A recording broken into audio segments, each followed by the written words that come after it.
So today I want to do something a little different. Most of the time in this class, I try to explain what is happening right now. I try to give you a framework. I try to give you the tools to understand the world. And we have been doing that a lot recently with this war. But today, I want to make a prediction. Now, before I do that, I want to go back because I think it is important, very important, to understand how we got here. Because if you understand how I made the first 3 predictions, you will understand why the new prediction I am making today is not just a guess, it is not just an opinion, it is the logical conclusion of everything we have studied together in this class. Okay? So let us go back to May 2024. It is May 2024. Joe Biden is still the president of the United States. Donald Trump is facing 91 criminal charges. Most people in the media are saying Trump cannot win. Most people are saying there will be no war with Iran. The world looks relatively stable. And in this classroom, I made 3 predictions. Prediction number 1, Donald Trump will win the presidential election in November 2024. Prediction number 2, the United States will go to war with Iran. Prediction number 3, the United States will lose this war, and this loss will forever change the global order. Now, 2 of these predictions have already come true. Trump won, America went to war with Iran, and the whole world is now watching to see if the 3rd prediction comes true as well. But here is what I want you to understand today. I did not make those predictions because I am special. I did not make those predictions because I have some magical ability to see the future. I made those predictions because I used a method, a framework, and that framework is what I call predictive history, using game theory and structural patterns from history to understand where things are going. And today I want to use that same framework to make my most important prediction yet. I want to tell you exactly how this war ends. Okay, so let me first explain the method, and then I will walk you through the prediction step by step, because I never want you to just accept what I say. I want you to see the reasoning. I want you to test it yourself. That is what this class is about. So how do I make predictions? I look at 3 things. First, I look at structure. What are the deep structural forces shaping a situation? Things like geography, population, economic systems. These things do not change quickly. They constrain what is possible. Second, I look at incentives. In game theory, every player in the game is trying to maximize their own interest. So I ask, what does each player actually want? Not what they say they want, what they actually want, because those 2 things are often very different. Third, I look at history. Not because history repeats exactly, it does not, but because human beings are human beings, empires are empires. And certain patterns appear again and again across thousands of years. If you know those patterns, you can see them playing out in real time. Now let me apply this to the question of how this war ends, and I want to do this carefully, step by step, because the answer is not simple, but it is logical. Once you see it, you cannot unsee it. First, let us understand what each player actually wants. Because as I said, what people say they want and what they actually want are different things. What does America say it wants? It says it wants to stop Iran from getting a nuclear weapon. It says it wants to bring democracy to Iran. It says it wants peace and stability in the Middle East. Okay. Now, what does America actually want? America wants to maintain control over the global oil supply because the global oil supply is the foundation of the petrodollar system. And the petrodollar system is the foundation of American financial power.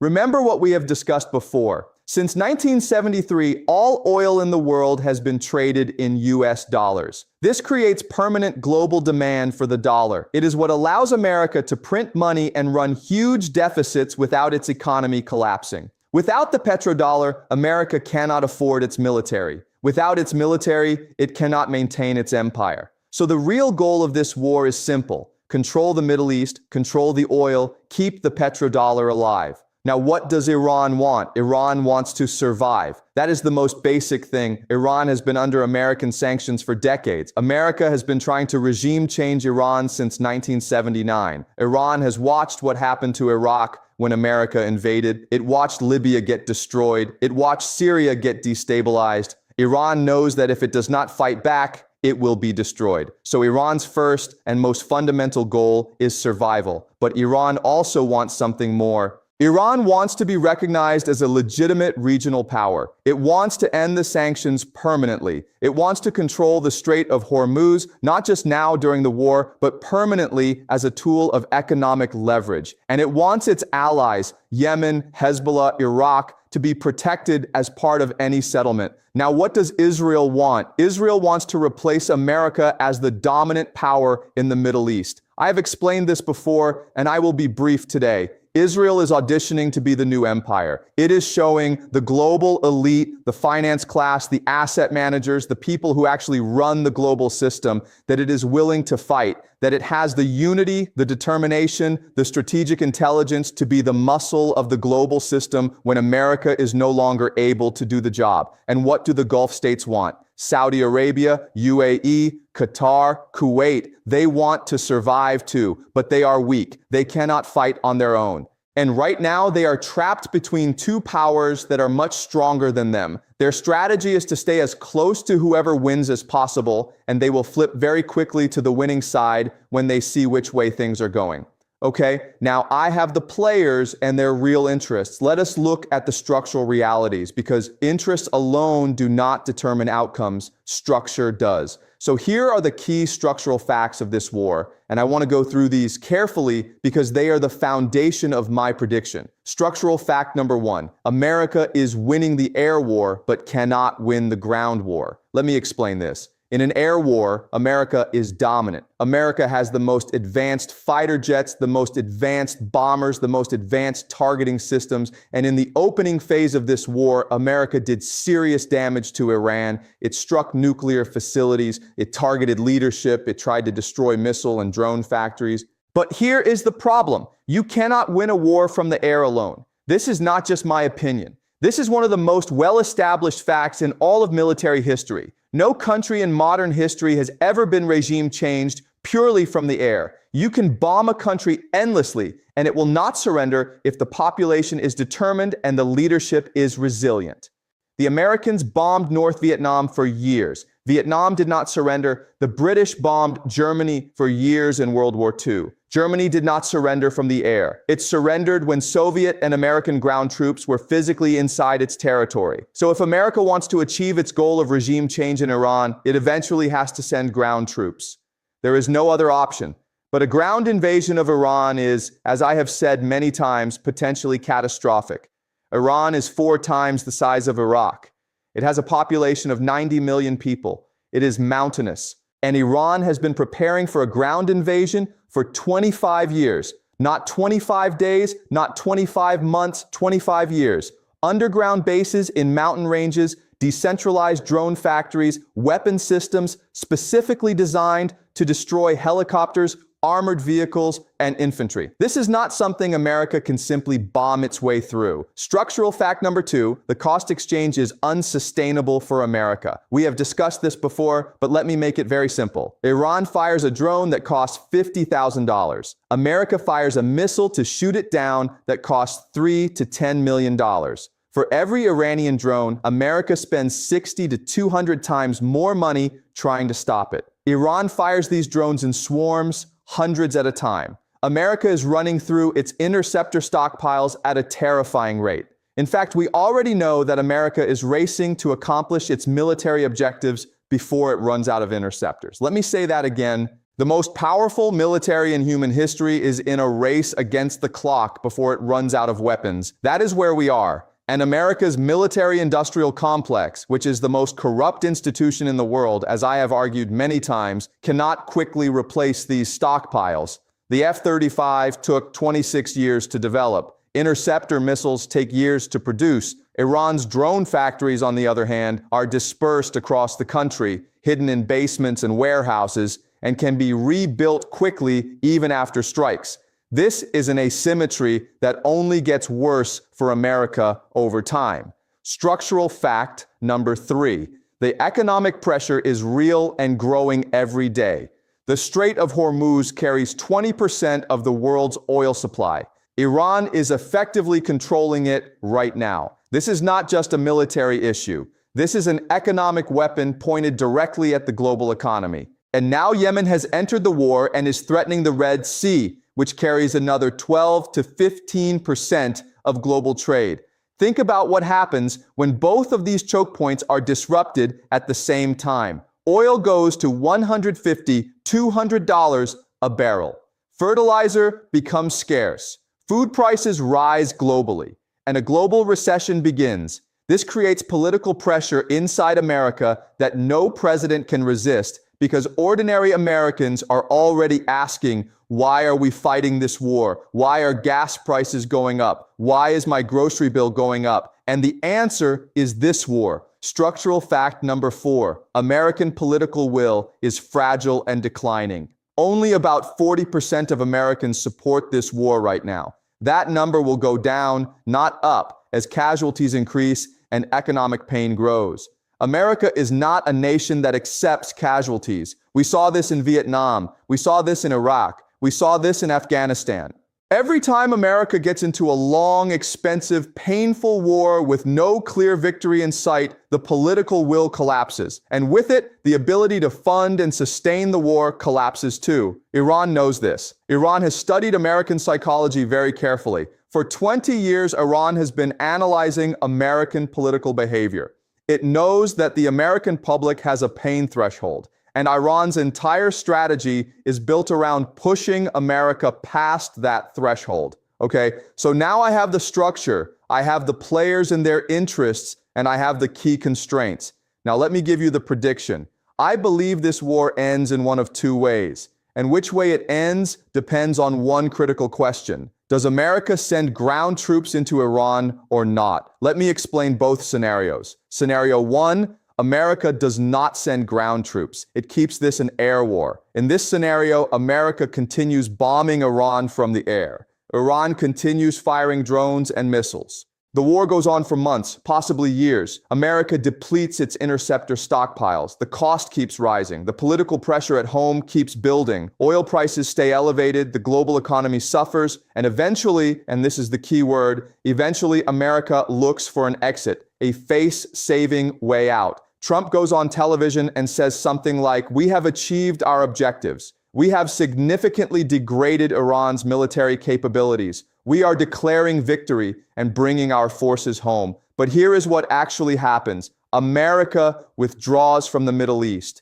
The Gulf states, seeing that America is leaving, immediately start hedging. Some of them, Qatar, Oman, move toward Iran. Others, Saudi Arabia, UAE, move toward Israel. The petrodollar system weakens significantly, and Iran, still standing, still in control of the Strait of Hormuz, emerges as a legitimate regional power for the first time in decades. In this scenario, America loses the war. But the loss is not catastrophic. America survives. It retreats from the Middle East, but it does not collapse. It is weakened, yes. Its credibility is damaged, yes, but it does not fall. Now let me tell you scenario 2.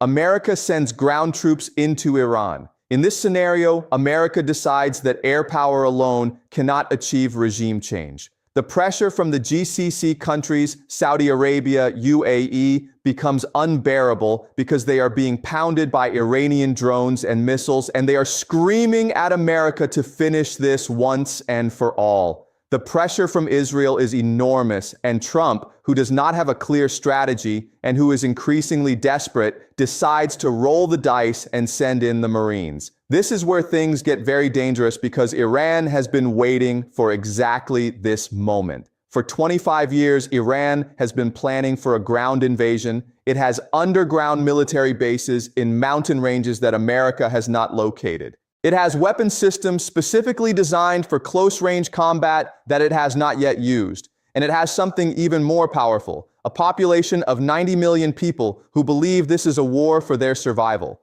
But even more dangerous is what happens around Iran when ground troops go in. If America is physically inside Iranian territory, what stops Iraq from moving its forces into Kuwait and Saudi Arabia simultaneously? What stops Yemen from entering Saudi Arabia from the south? Suddenly, America's bases in the Gulf, the bases it needs to supply and reinforce its ground troops in Iran, are threatened from multiple directions at once. America could find itself not just in a quagmire inside Iran, but with its entire position in the Middle East collapsing around it. In order to fight a serious ground war in Iran, America would need hundreds of thousands of troops. The entire active U.S. military is about 1.3 million people. America would have to institute a national draft. Young men, as young as 18, would be forced to join the army and sent to fight in Iran. Do you think the American public would accept this? No. This would cause enormous social unrest inside America. It could cause something close to a civil war within American society. It would be the end of Trump politically, and it would accelerate the financial collapse of the American economy. This is the ground invasion trap, and if America walks into it, the loss is not just a loss. It is a catastrophic, empire-ending loss. So these are the two scenarios: an air war that ends in a managed American retreat, or a ground war that ends in American catastrophe. Now, here are my 3 specific predictions for how this war ends based on these 2 scenarios and the structural analysis I have just walked you through. Prediction 1, there will be no ground invasion of Iran. I know many people are saying ground troops are coming. I know the Marines are heading to the region, but I do not believe a full ground invasion of Iran will happen. And here is why. The people around Trump, the smart ones, the ones who actually understand the military situation, they know what a ground invasion of Iran means. They know it means a draft. They know it means years of war. They know it means the end of Trump's political career and possibly American financial stability. The pressure against a ground invasion inside the American government is enormous. Now, there may be small operations, there may be special forces operations, there may be attempts to take an island in the Strait of Hormuz, but a full-scale ground invasion of Iran, I do not believe it will happen. The cost is simply too high. And even Trump, for all his impulsiveness, will eventually be told clearly and firmly that going in on the ground is the end of everything. Prediction 2. This war ends with America withdrawing from the Middle East within 12 to 24 months.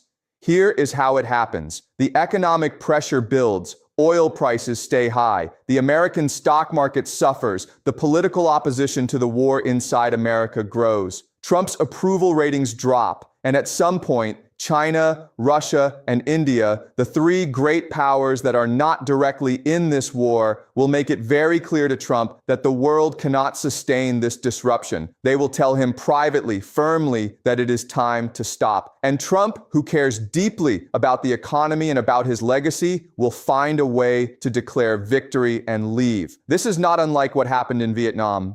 America did not lose Vietnam on the battlefield in a single decisive battle. America lost Vietnam because the cost in money, in soldiers, in political will, in global reputation became unsustainable, and eventually a president had to find a way to walk away. That is what will happen here. Prediction 3. After America leaves, the Middle East will be reorganized around 2 regional powers, Iran and Israel. This is the most important long-term prediction. When America withdraws from the Middle East, the vacuum does not stay empty. 2 powers will fill it.